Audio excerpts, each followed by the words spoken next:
Israel फिलिस्तीन जंग पर बहुत बड़ी खबर है। इजराइल के खिलाफ सऊदी अरब आ गया है। सऊदी ने इजराइल को जिम्मेदार ठहराया है। सऊदी अरब भी कूद गया है इजराइल के खिलाफ। देखिए, खेमे में बढ़ती हुई दुनिया दिखाई दे रही है और अरब कंट्रीज भी अब बढ़ चढ़कर हिस्सा ले रही है, जिस पर हम अभी डिस्कशन कर रहे थे। इजराइल फिलिस्तीन जंग पर बहुत बड़ी खबर है ये। और आइए देखते हैं कि इजराइल के खिलाफ सऊदी का ये रुख आखिर क्यों है और ये बेहद खास भी है।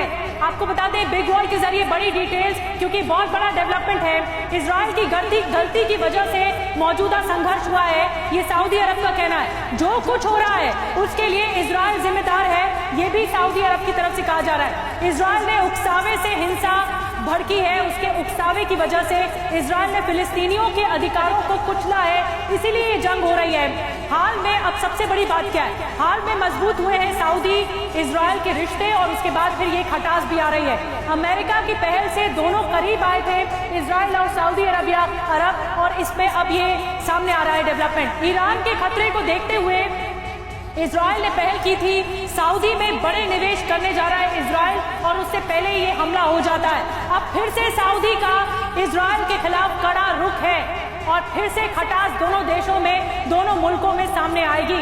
संजय कुलकर्णी सर, मैं आपके पास आ रही हूँ, थोड़ा और डिटेल में बताइए अब इसका क्या परिणाम होगा।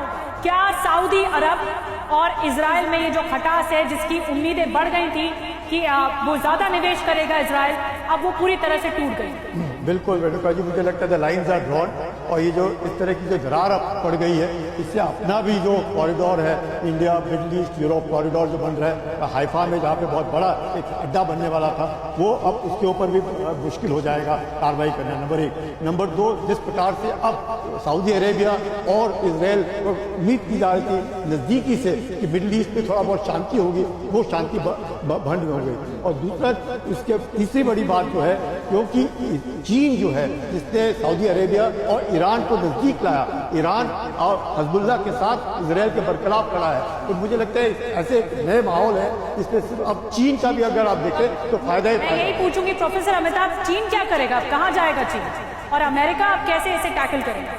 देखिए, चीन बिजनेसमैन है, तो चीन हमेशा कुछ ना कुछ फायदे की कोशिश करेगा। चाहे वो यूक्रेन में भी हम देख रहे हैं, वहां रिकंस्ट्रक्शन के लिए वो कोशिश कर रहा है वॉर के बाद, तो यहाँ भी किसी भी तरह से वो अपने व्यापार को नहीं बंद करना चाहता। और खासकर जितनी नजदीकियां बढ़ी थी ईरान, सऊदी अरेबिया और चीन में, और या वेस्ट एशिया इन जनरल में चीन की, उसको थोड़ा धक्का पहुंचेगा। अब वो फिर अमेरिका सेंट्रिक पॉलिटिक्स हो जाएगी, या अमेरिका जो इनिशिएटिव लेना चाहता था, जैसे सऊदी अरेबिया ने उससे कहा था कि एक नेटो जैसा एक सिक्योरिटी आर्किटेक्चर दिया जाए पूरे वेस्ट एशिया में, और सऊदी अरेबिया को उसको प्रोटेक्ट किया, तो उसको धक्का पहुंचेगा। ठीक है, बहुत बड़ा झटका लगेगा। प्रोफेसर अमिताभ, मैं आऊंगी आपके पास, एक और बड़ी खबर जल्दी से बता दें। लगातार ब्रेकिंग न्यूज आ रही है इस वॉर से जुड़ी हुई। इजरायली नेवी का बड़ा दावा सामने आया है, 5 फिलिस्तीनियों को मार गिराने का दावा किया गया है। इजरायली नेवी की तरफ से 5 फिलिस्तीनियों को बताया जा रहा है, मार गिराने का दावा किया जा रहा है। जिकिम बीच पर मारे गए 5 फिलिस्तीनी, ये कहा जा रहा है इजरायली सेना की तरफ से। तो ये भीषण युद्ध अब समंदर तक पहुंच चुका है और समंदर से लड़ाई लड़ी जा रही है।